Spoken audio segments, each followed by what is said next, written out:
आज हम बात कर रहे हैं बातचीत की कला पर। और हमारे पास लेल लॉन्डेस की किताब how to talk to anyone का सार है। हाँ, ये काफी पॉपुलर किताब है। इसमें 92 अलग अलग तकनीकें हैं। 92। हम तो कुछ खास पर ही गौर करेंगे, है ना? हाँ, ताकि मतलब सामाजिक और पेशेवर बातचीत बेहतर हो सके। बिल्कुल।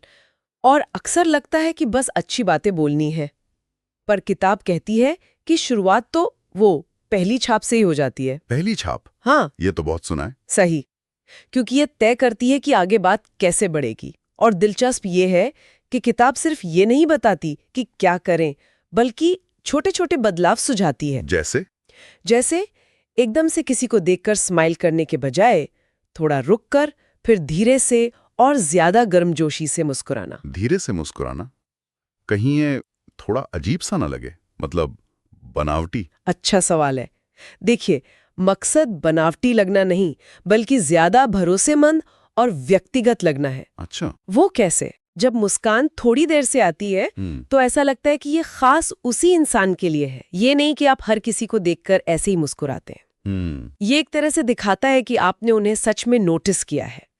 इससे आत्मविश्वास और असली दिलचस्पी झलकती है। अच्छा, ये बात समझ आई। और आंखों का संपर्क, आई कांटेक्ट, उसका क्या रोल है पहली छाप में?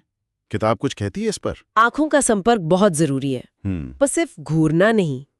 किताब में एक टर्म है स्टिकी आईज। स्टिकी आईज मतलब जब आप किसी से बात कर रहे हो तो नजरें तुरंत न हटाएं, चाहे वो बोलना बंद भी कर दें एक पल ज्यादा। इससे एक गहरा कनेक्शन महसूस होता है, जैसे आप कह रहे हो आपकी बातों में मेरी सच में दिलचस्पी है। और खड़े होने का तरीका, पोस्चर, वो भी तो जरूरी होगा। बिल्कुल, सीधे चलना, कंधे थोड़े पीछे, बॉडी लैंग्वेज खुली हुई, तनाव मुक्त, ये सब बिना बोले ही कॉन्फिडेंस दिखाता है। हाँ, ये छोटी छोटी चीजें मिलकर असर डालती हैं ना। बहुत ज्यादा। और ये सिर्फ ऊपरी बातें नहीं, इनके पीछे मनोवैज्ञानिक कारण है। अच्छा, तो ये तो हुई नॉन वर्बल बातें। अब आते हैं बातचीत पर, स्मॉल टॉक। यहाँ अक्सर लोग मतलब फंस जाते हैं। हाँ, स्मॉल टॉक बहुत कॉमन प्रॉब्लम है और सबसे घिसा पिटा सवाल। आप क्या करते हैं? मेरा तो फेवरेट सवाल है ये पूछने के लिए, पर मैंने सुना है किताब इससे बचने को कहती है। क्यों भाई? हाँ, किताब यही सलाह देती है, क्योंकि आप क्या करते हैं, ये सवाल अक्सर बातचीत को बड़ा लिमिटेड कर देता है। लोग आपको एक लेबल में डाल देते हैं। अच्छा, तो फिर क्या पूछें? कुछ ऐसा जो ज्यादा ओपन एंडेड हो, जैसे आजकल क्या चल रहा है, या आजकल किन चीजों में व्यस्त है, या और भी कैजुअल, आपकी कहानी क्या है? आपकी कहानी क्या है? ये थोड़ा ज्यादा नहीं हो जाएगा पहली मुलाकात में? हो सकता है, माहौल पर निर्भर करता है, लेकिन आजकल किस चीज में व्यस्त रहते हैं, ये काफी सुरक्षित और दिलचस्प सवाल है। इससे लोग काम के अलावा अपनी पसंद की चीजों के बारे में भी बता सकते हैं। ठीक है, ये ट्राई करूंगा। और किताब में एक बिग बेबी पिवट तकनीक का भी जिक्र है। ये क्या चीज है? हाँ, नाम मजेदार है। बिग बेबी पिवट का मतलब है जैसे एक छोटा बच्चा सबका ध्यान खींच लेता है, वैसे ही आपको फौरन बातचीत का फोकस दूसरे व्यक्ति पर ले जाना है। अच्छा, मतलब स्पॉटलाइट उन पर डालनी है। बिल्कुल, उनकी दिलचस्पी, उनके अनुभव। लोग अपने बारे में बात करना पसंद करते हैं, और जब आप सच्ची दिलचस्पी दिखाते हैं तो वो जुड़ाव महसूस करते हैं। तो ये सहानुभूति दिखाने का, एक कनेक्शन बनाने का तरीका हुआ। हाँ, असल में ये सब सहानुभूति और कनेक्शन के बारे में ही है। एक और तरीका है दूसरों की कही बात को अपने शब्दों में दोहराना, पैराफ्रेज करना। हाँ, ताकि उन्हें लगे कि हम सुन रहे हैं। सही। और एक बहुत शक्तिशाली तकनीक है मिररिंग, यानी सामने वाले की बॉडी लैंग्वेज की बहुत ही हल्की सी नकल करना।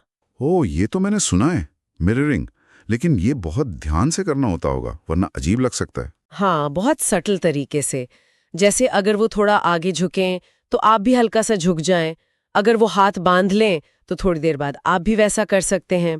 ये अवचेतन में एक सिग्नल भेजता है कि हम एक जैसे हैं। इससे सामने वाला ज्यादा सहज महसूस करता है। एग्जैक्टली, ज्यादा जुड़ा हुआ महसूस करता है। किताब कहती है ये आपको चुंबकीय बनाता है। तो बिना बोले ही इतना कुछ हो जाता है। लेकिन जब बोलने की बारी आती है तो कैसे बोलना है? आवाज, शब्द। हाँ, ये भी बहुत जरूरी है। किताब कहती है कि जैसे फिलर से बचें। मुश्किल है तो कोशिश करनी चाहिए। पूरे वाक्यों में बोलें, आवाज में उतार चढ़ाव लाएं ताकि मोनोटोनस ना लगे। हाँ, रोबोट जैसा नहीं लगना चाहिए। और जरूरी बातों पर जोर देने के लिए बीच में थोड़ा रुकें, पॉज लें। ये आत्मविश्वास दिखाता है। और सबसे जरूरी, दिखावा ना करें। हाँ, दिखावा तो किसी को पसंद नहीं। लेकिन कई बार जैसे नेटवर्किंग में अपनी उपलब्धियों के बारे में बताना जरूरी हो जाता है।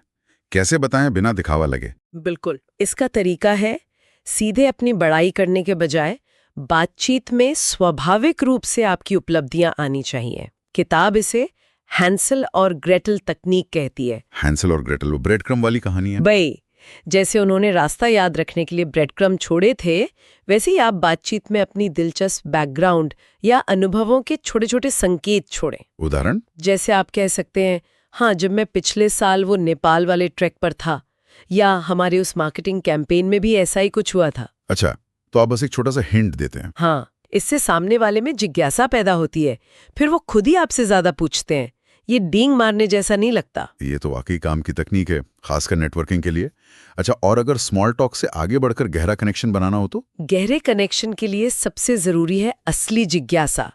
सतही सवालों से आगे बढ़ें, भावनात्मक सवाल पूछें। जैसे उस अनुभव से आपको कैसा महसूस हुआ, या उस वक्त आपके मन में क्या चल रहा था।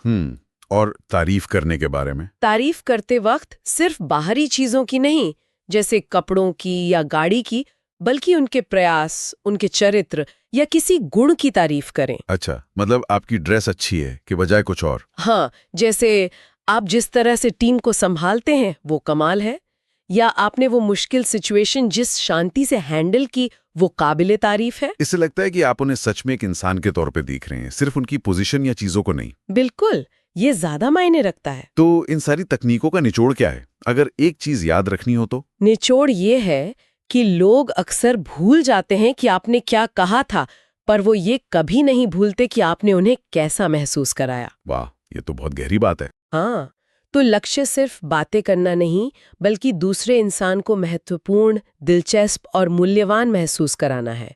उन्हें लगे कि उन्हें देखा गया, सुना गया। सही, शायद यही है प्रभावी कम्युनिकेशन का असली राज, दूसरे को अच्छा महसूस कराना। बिल्कुल, यही है संचार की कला का सार। और अंत में एक विचार सबके लिए छोड़ जाते हैं। हाँ? अब जब हम ये तकनीकें जान गए हैं, तो क्या हम ये सोच सकते हैं कि हम अनजाने में अपनी बातचीत से दूसरों को कैसे प्रभावित करते हैं, और बदले में उनका व्यवहार हमारे प्रति कैसे तय होता है? ये सोचने वाली बात है कि हमारी बातचीत की शैली हमारे रिश्तों को कैसे बनाती या बिगाड़ती है। सही, ये आत्मचिंतन का एक जरूरी सवाल है।